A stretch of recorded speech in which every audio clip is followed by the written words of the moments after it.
শাহিন, তোমার কি কোনো বুদ্ধি নেই? আজ আমাদের পরীক্ষা আর তুমি লেট করে আসছো।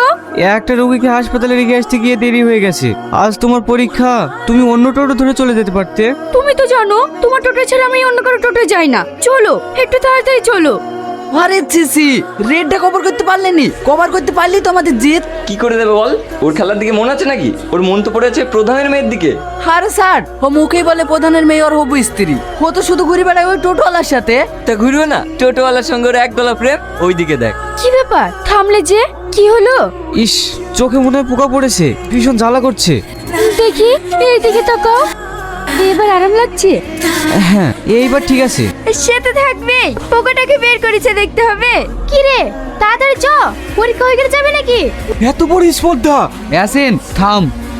প্রধানের মেয়ের সাথে প্রেম, ওটাকে জানিস? ওটা আমার হবু স্ত্রী। ওর দিকে তাকালে না। এ ভাই, তোমরা সব কি করছো? এই তুই চুপ কর।